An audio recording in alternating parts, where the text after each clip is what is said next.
Welcome back to my channel viewers.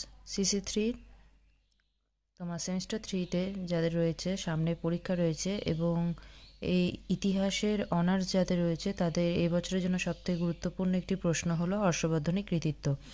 তো এখানে 20 মার্কসের হর্ষবর্ধনের কৃতিত্ব আমি নোটটা আপলোড করে দিলাম। তোমাদের যাদের লাগবে তোমরা এটাকে চাইলে স্ক্রিনশটও নিতে পারো, চাইলে খাতার মধ্যে পজ করে লিখেও নিতে পারো। চলো উত্তরটা আমরা দেখে নিই। খ্রিস্টীয় সপ্তম শতকের প্রথম ভাগে উত্তর ভারতের রাজনৈতিক ইতিহাসে হর্ষবর্ধনের উত্থান খুবই গুরুত্বপূর্ণ। হর্ষবর্ধনের রাজত্বকাল সংক্রান্ত তথ্যের জন্য নির্ভর করতে হয় বাণভট্টের হর্ষচরিত এবং হিউয়েনসাংয়ের বিবরণ সি.ইউ. কির ওপর। যদিও এই বিবরণ হর্ষবর্ধনের প্রতি কিছুটা পক্ষপাতদুষ্ট, তথাপি তাদের লেখা থেকে প্রত্যক্ষ বা পরোক্ষভাবে শাসনতান্ত্রিক ব্যবস্থা এবং কর্মচারী পদ সংক্রান্ত কিছু তথ্য পাওয়া যায়। এছাড়া তার মধুবন ও বাঁশখেড়া তাম্রশাসনও কিন্তু এই প্রসঙ্গে উল্লেখযোগ্য।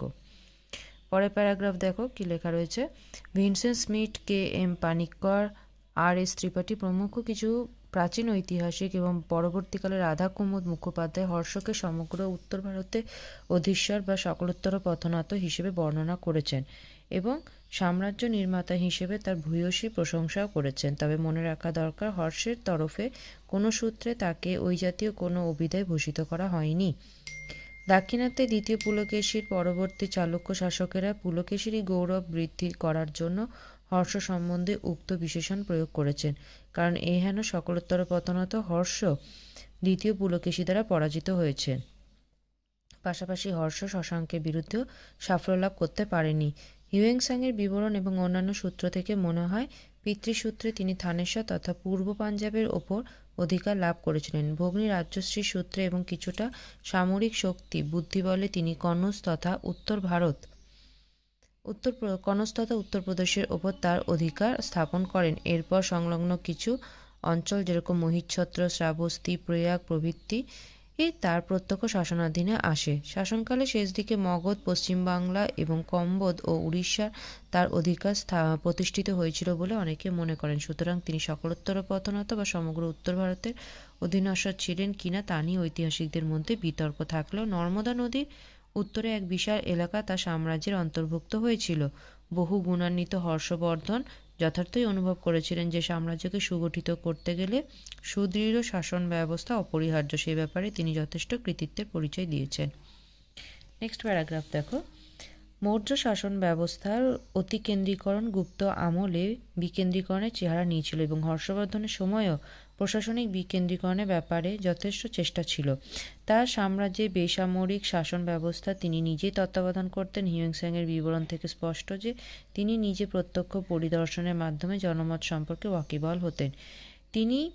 কিন্তু তিনি স্বৈরাচারী ছিলেন না। হিউয়েনসাংয়ের বিবরণ থেকে প্রশাসন সম্বন্ধে দুটি বিষয় স্পষ্ট প্রমাণ পাওয়া যায়। এক হচ্ছে তাকে সাহায্য করার জন্য কেন্দ্রীয় স্তরে মন্ত্রী তথা মন্ত্রিপরিষদের অস্তিত্ব তখন ছিল, এবং দুই নম্বর হচ্ছে সম্রাট ও রাজকুমারকে মন্ত্রিপরিষদের পরামর্শ দেবার এখতিয়ার ছিল এবং সেই পরামর্শ তিনি প্রয়োজন বোধে গ্রহণও করতেন।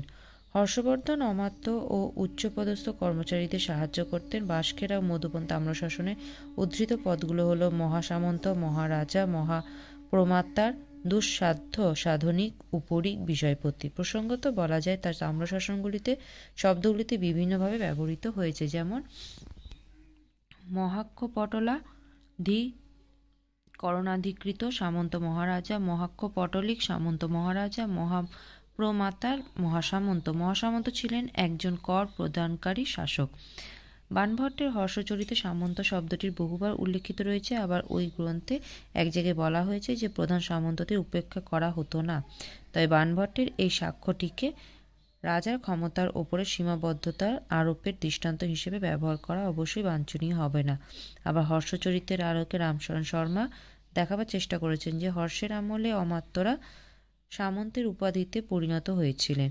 কেন্দ্রীয় হিসাব রক্ষা মহাপটলাধিকরণের দায়িত্ব ছিলেন সামন্ত মহারাজারা। কোনো কোনো ক্ষেত্রে রাজপ্রতিনিধি বা সামন্ত রাজারা দূরবর্তী প্রদেশগুলি শাসন করতেন। দুঃসাধ্য সাধনিক বলতে বোঝায় তাদের যারা বিপজ্জনক দস্যুদের ধরার কাজে লিপ্ত থাকতেন, অর্থাৎ এক কথায় এরা ছিলেন পুলিশ। প্রমাতার ছিলেন সম্ভবত একজন উচ্চ পদস্থ কর্মচারী যিনি বিচার বিভাগীয় শাসন পরিচালনার সঙ্গে যুক্ত ছিলেন। মহাপ্রমাতা ছিলেন স্পষ্টতই বিচার বিভাগের প্রধান। তবে মহাপ্রমাতা মহাসামন্ত, যার উল্লেখ রয়েছে হর্ষবর্ধন মধুবন তাম্রশাসনে। তিনি ছিলেন তাম্রশাসনগুলি প্রচারিত করার ভারপ্রাপ্ত ব্যক্তি বা নির্বাহক। এখানে উল্লেখ করা যেতে পারে যে অক্ষপটল বা হিসেব রক্ষা বিভাগের পদটি অস্তিত্ব ভারতবর্ষে বহুদিনের, কেননা কৌটিল্যের অর্থশাস্ত্রেও এই বিভাগটির উল্লেখ রয়েছে।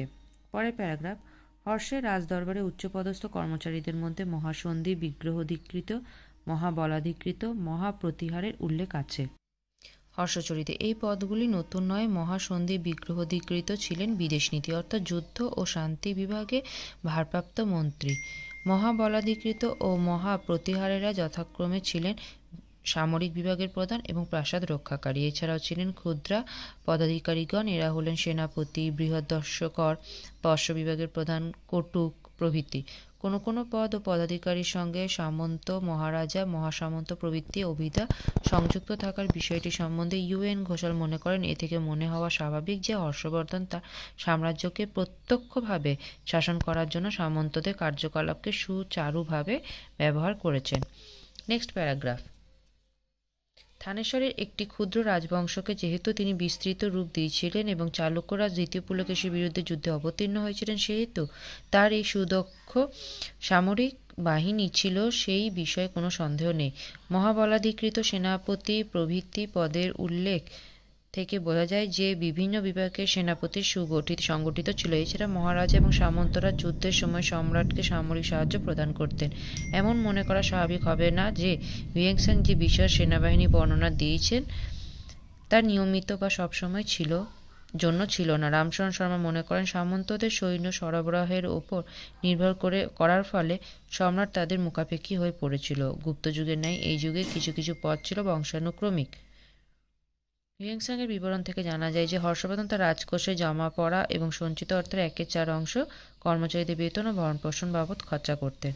পরে প্যারাগ্রাফ দেখো, খনি, বাণিজ্য প্রভৃতি থেকে রাজস্ব সংগৃহীত হলো। রাজকোষে অর্থ জমা পড়ত প্রধানত ভূমি বা জমি থেকে। জমি ছিল দুই প্রকার, রাজকীয় এবং ব্যক্তিগত মালিকানাভুক্ত। হর্ষচরিত এবং হিউয়েন-সাং এর বিবরণ ও তাম্রশাসন থেকে মনে হয় সাধারণভাবে কৃষকেরা তাদের উৎপাদিত ফসলের 1/6 অংশ ভূমিকর হিসেবে প্রদান করত। উল্লেখ্য, গুপ্ত আমলে ব্রাহ্মণদের ভূমিদান প্রথার রেওয়াজ হর্ষবর্ধনের আমলে বজায় ছিল, যার স্পষ্ট প্রমাণ এই যুগে বেশ কিছু তাম্রশাসন এবং হিউয়েন-সাং এর বিবরণ থেকে জানা যায়।